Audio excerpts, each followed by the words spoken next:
Welcome to another episode of Honesty Hour, a Boulder Pride special, where we sit down and talk about real stories of our LGBTQ team members.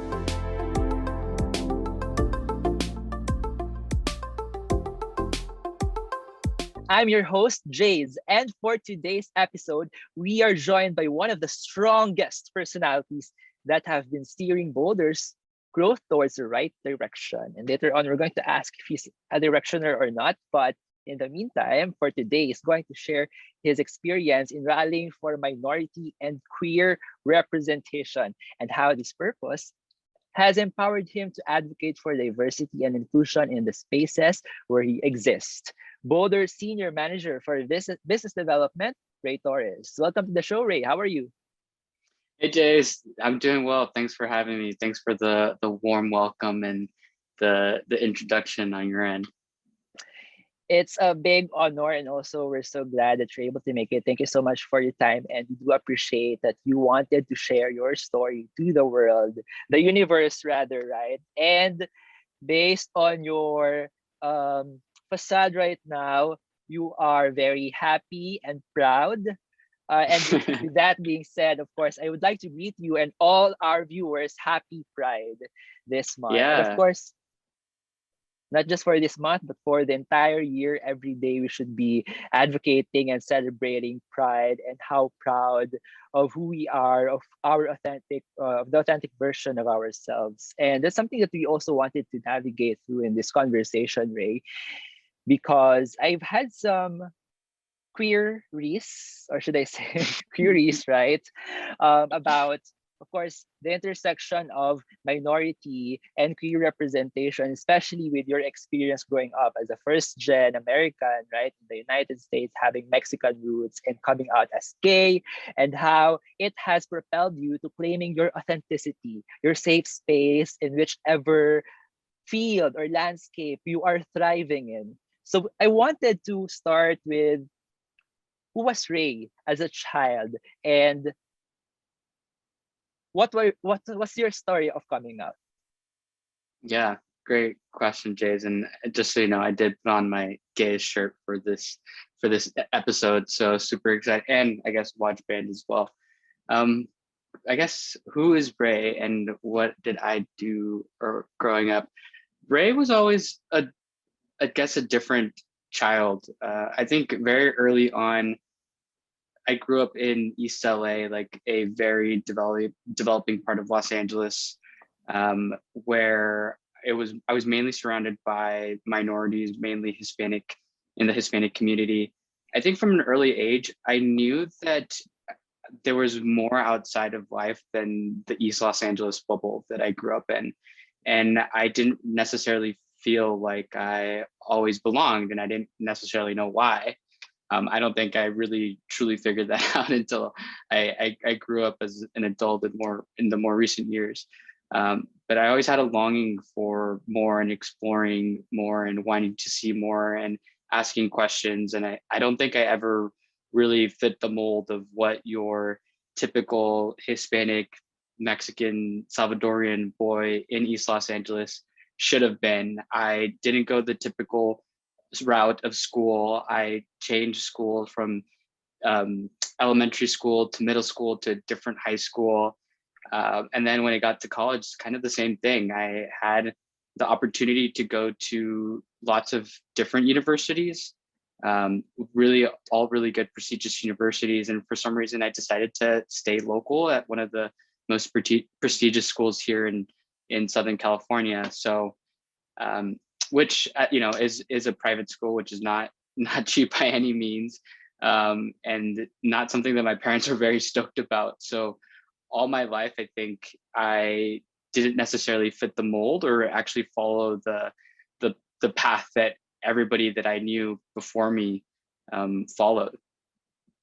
Well, Ray, you mentioned your parents, and we all know that you grew up in a religious household, right? And coming out as gay really shocked your immediate family, your relatives, and social circles. So tell me something about how's your household like growing up? Yeah, my household growing up, like I said, first generation, both my parents were pretty religious growing up as well in their households. I think that's very common, I think, amongst the Hispanic community. And it was no different, I think, for my household. I grew up going to church, going to Catholicism classes, and all the things that I think somebody in my religion would go to. Um, but very early on, I started to again just feel like that wasn't necessarily like the right space, or at least where the religion that was like the way they were discussing religion and sexuality was just not something that I could personally identify with. And it was a bit of a shock, I think, initially, because this was the way I was raised to be. And in terms of like my family and friends and social circle, coming out wasn't really, I didn't make it a thing. I didn't make an Instagram post. I didn't make a Facebook post. I didn't go around telling people like, hey, I'm gay. For me, it was what gave me the courage, I think, to actually, I guess, identify as like gay was when I actually started dating my now boyfriend, Joey. And that's when I started to tell people like, hey, by the way, like I started seeing somebody, his name's Joey. And I think once you put two and two together, it's like, his name is Joey. You're dating who? That was the way that I started to bridge that conversation, because I didn't necessarily feel like it needed to be, my sexuality didn't need to define who I was, and the person that I'm dating didn't need to define who I was. This was just another part, just like, um, just another like small percentage of my identity, just like, being Hispanic, being Mexican, being a USC student, being a mathematician, like all these things that really kind of culminate into who Ray is as an individual. Great. Let's talk about your religious upbringing, your religion, right? And you all know that it's a thing, right, in Hispanic communities, just like what you mentioned, that being a queer, being a member of the LGBTQ community isn't really an easy conversation to deal with. So, how did your social circles, how did those members of the community that you belong in react to you being gay back then? Yeah, I think the the piece on religion was mainly more with my family. I think the crazy thing is I have a super religious grandma on my mom's side who prays like maybe 4 or 5 times a day, walks around with her rosary and everything. And when I wasn't actually the one that told my grandma, it was actually my mom, who, in the same way that I think I told my mom, like she told her mother as well, telling her, and she's 96. She's a 96-year-old What? woman. She's Catholic, like I said, super super religious. And when my mom told her, her response in Spanish, because she only speaks Spanish, was, daughter, like you love who you love. And she was super super accepting of that. And that for me was very eye-opening and very relieving, because at Yeah. least I had the support from my grandma, who for all intents and purposes like could have been this really conservative, looked at this like could have looked down on the whole situation, uh, but has proven time and time again that if you lead kind of with like compassion and with love, that all things are good in the world. And I think that's probably where I get it from, and I get it directly from my mom, and she gets it from her grandma.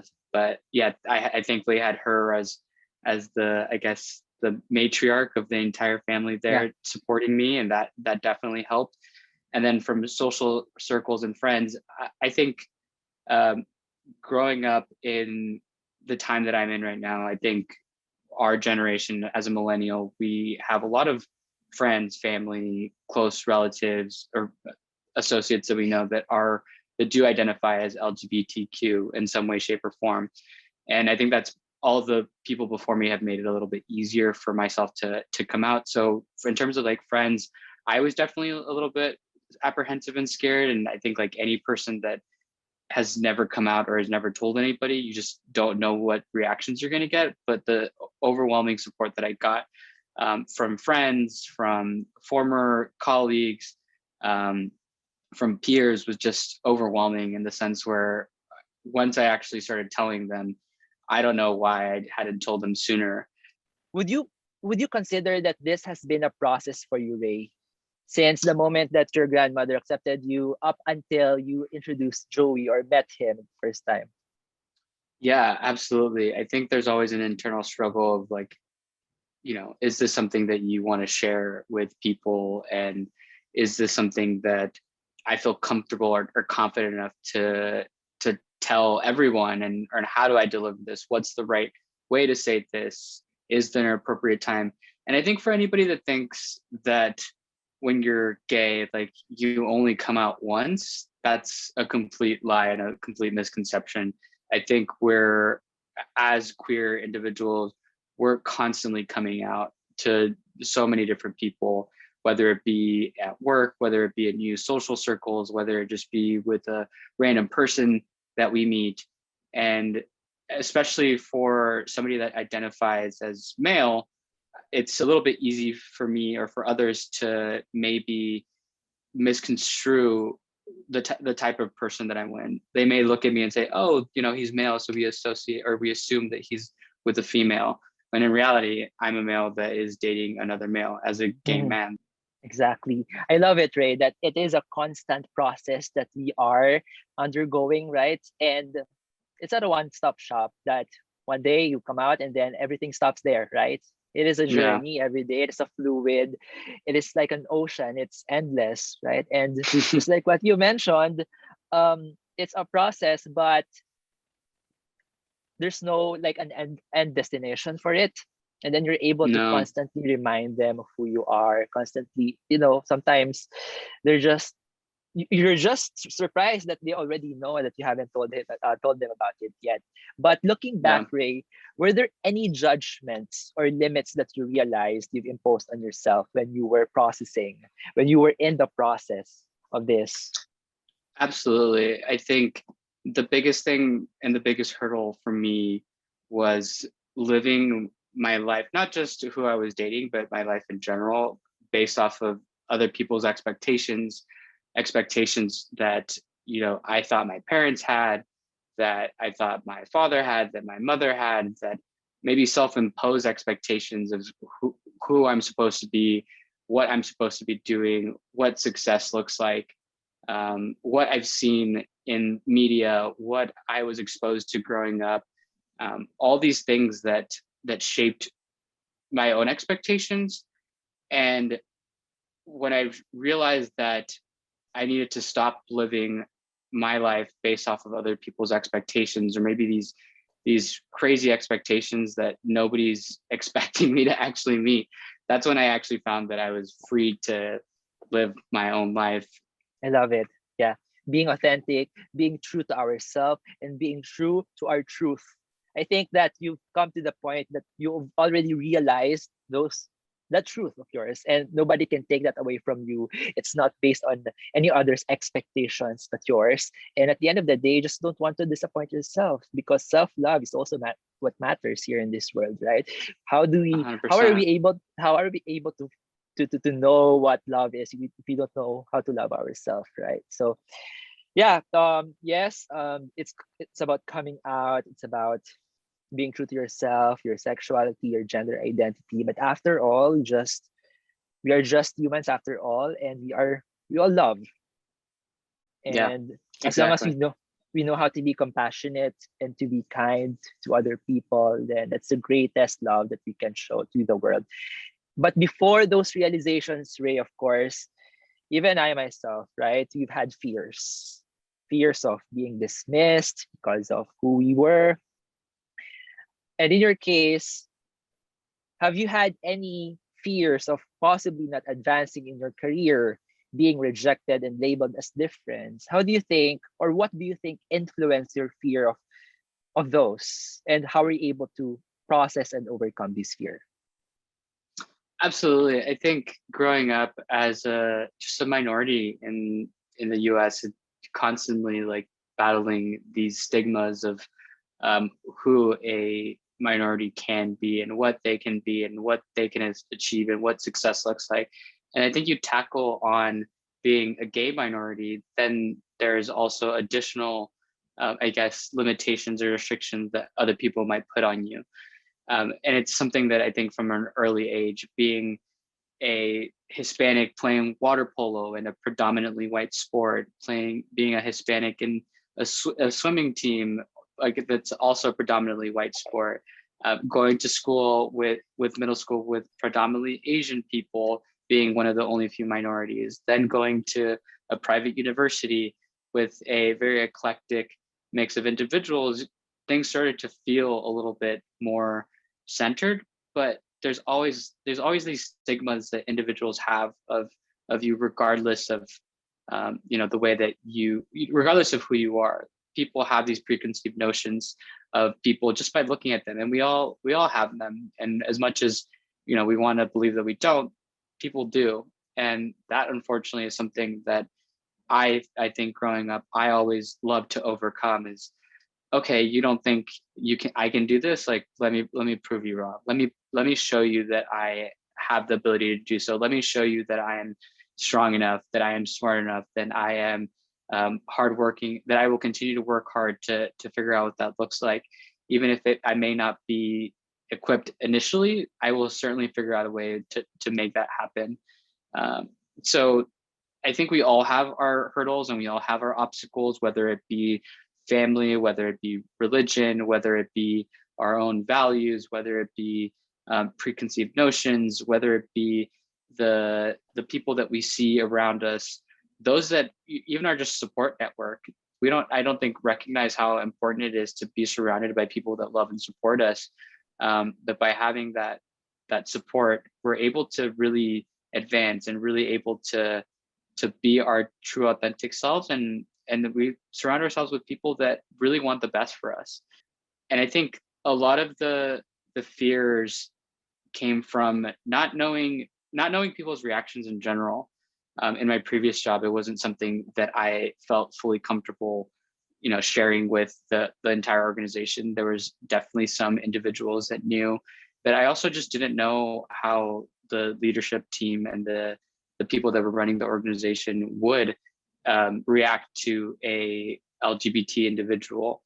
And that's exactly why I think Boulder Pride is such an important and key thing for us as a company, because by not taking a stance or by not sharing your point of view, you're leaving all those individuals that don't know how the company would view somebody as an LGBT individual, what their stance is. And by taking an active stance and being able to communicate that, hey, like, it's okay. And it's actually more than okay. Like, you should celebrate who you are as an individual. You're allowing those individuals to be able to feel like they can have communications about their partner, or not feel like they have to hide that they are queer, or that they identify as they identify as he, whatever it may be, and creating that open dialogue. And that's why it's so awesome to see so many different organizations that celebrate Pride, because those are also companies that that have like-minded individuals that are accepting of the queer community and the LGBT community. And it makes it a little bit easier to just be ourselves when we see that we have that support from a company standpoint and from the partners and individuals that we work with.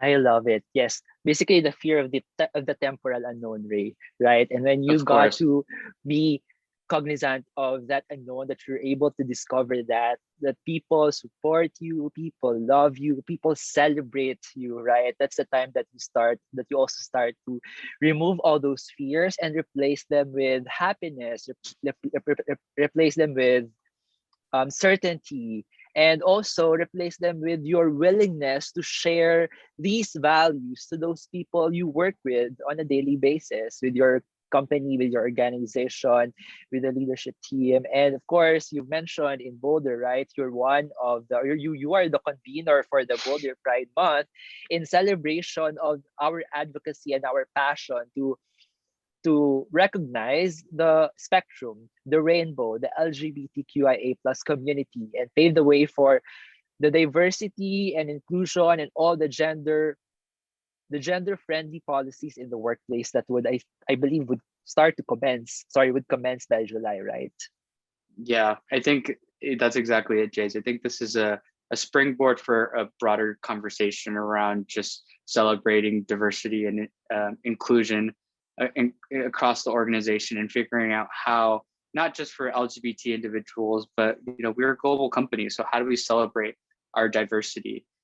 So just figuring out how we can, so how I and all of us that are part of this Boulder organization and Boulder Pride organization, how we can celebrate that, all those different things that make us unique individuals, because all of our stories matter, all of our perspectives matter, and that's what shapes us as an organization. That's what shapes our lives, what shapes our stories, and really figuring out more creative and exciting ways to celebrate that, as well as thinking about policies that are more that do make individuals feel like they can be their true selves, and working across different departments, so that it is something that's top of mind, and that we are being sensitive of what that means from a company perspective, and that we're not outdated, right? We're a young Yes, company, so our policies should also reflect the fact that it should also be just as adaptable as we are when it comes to creating safe spaces. So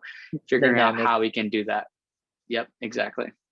Thank you, Ray. Thank you, because we are so grateful to those people who have come first before us, right? And started paving the rainbow way, the rainbow road that we can now traverse on. Because, well, looking back, it's not as colorful as it is right now.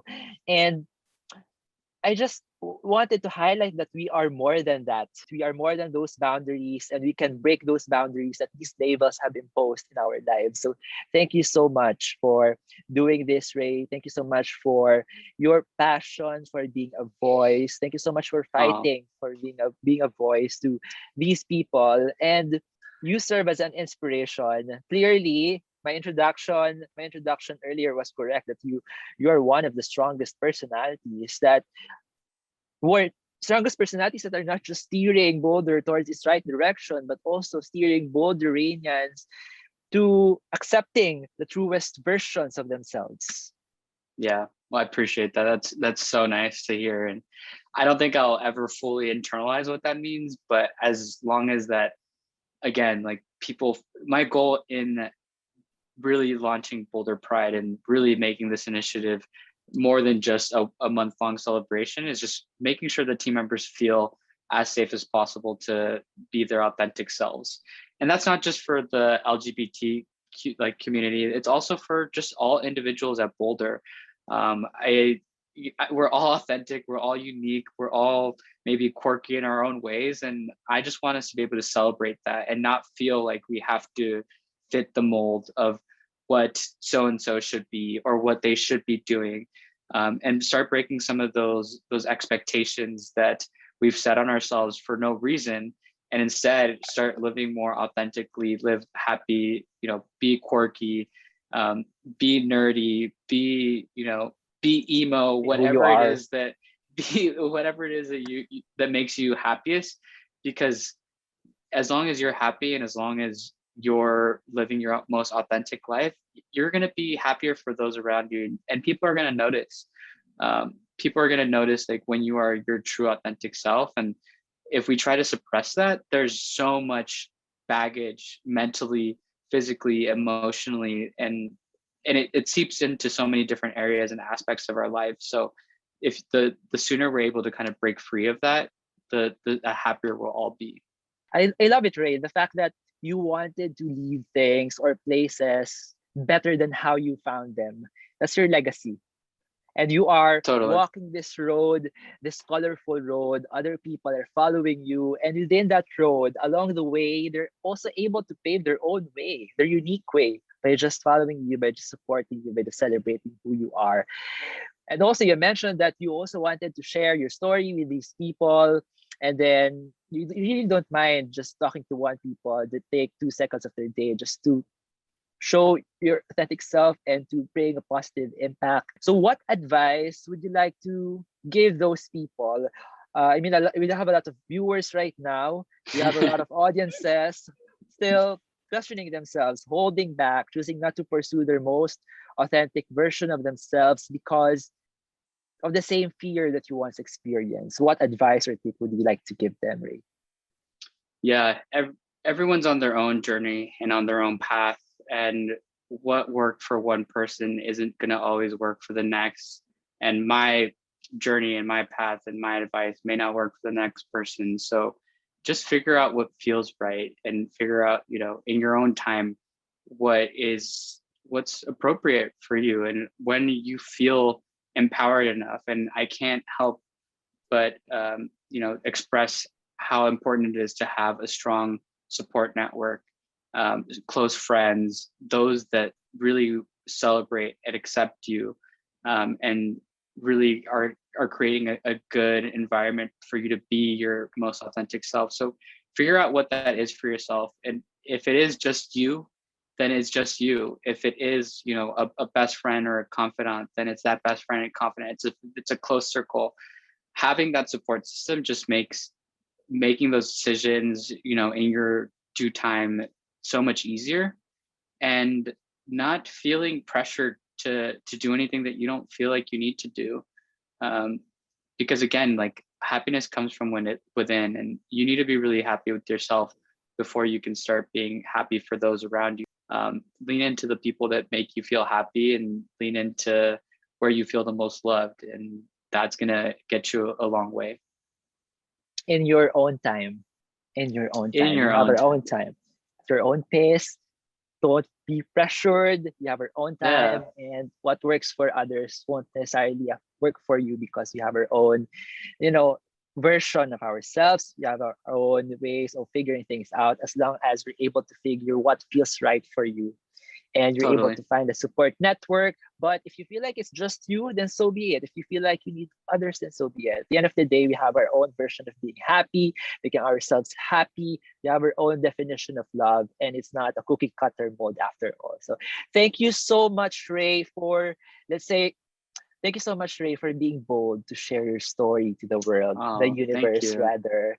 And thank you so Yeah, much for sharing the authentic version of yourself. So it feels like you've already mentioned your honesty statement, Ray, but you won't stop there because before we officially wrap up today's episode, we wanted to get a statement from you. What honesty statement would you like to tell the world about your experience?